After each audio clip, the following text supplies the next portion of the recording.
Can a microscopic tag be implanted in a person's body to track his every movement? There's actual discussion about that. You will rule on that, mark my words, before your tenure is over.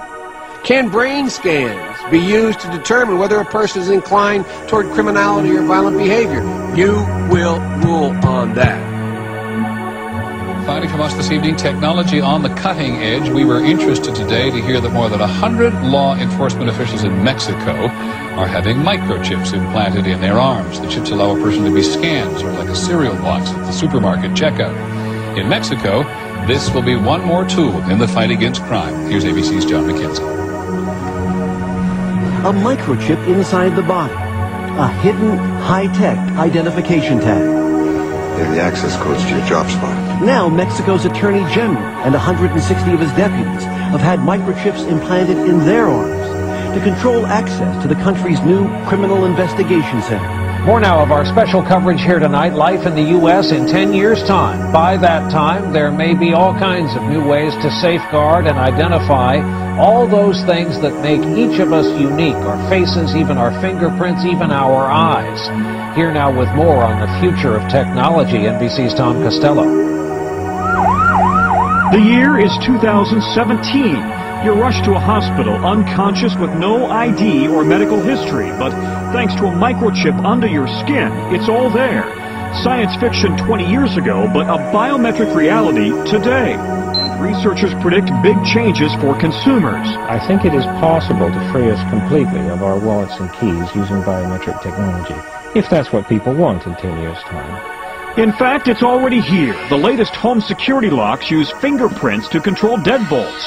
And at the Jewel Osco grocery store in Chicago, some customers pay using their fingerprints. No paper or plastic.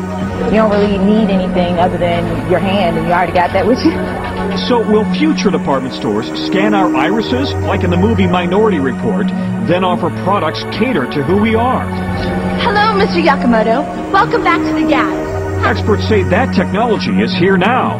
The challenge is to safeguard our privacy in a brave new world. Those to yourself. All right, even forgetful about taking your medications. A new microchip is being developed to help doctors tell if you've taken your pills and see how they're working or if they're not working. It has digital sensors that work by activating this electric charge when the drugs are digested by your stomach, and then the date and time is recorded and can also measure your heart rate and breathing patterns. Pretty cool, huh? Well, the info is transmitted to the patient and doctor's cell phones. And this, of course, would be useful for psychiatric and elderly patients, or even as a reminder for women taking the birth control pill. Two major drug companies are considering this microchip, still in early stages of development. In medical news tonight, a chip the size of a grain of rice could save your life. 7's on call with Dr. Jay Adlersberg. Jay? Shade, Diana, what happens if you're in a bad accident and can't communicate with emergency workers and doctors? New microchip technology now makes it possible for the emergency room staff to find out about your medical history at the touch of a computer key.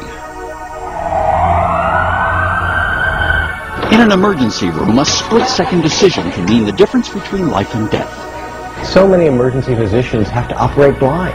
We have to make medical decisions not knowing what medicines you take or what allergies you have. Hi, Dr. Maka. We're going to check your scan today, okay? Harvard Dr. John Halapka says this radio frequency identification chip may solve that problem. He had it implanted in his right upper arm.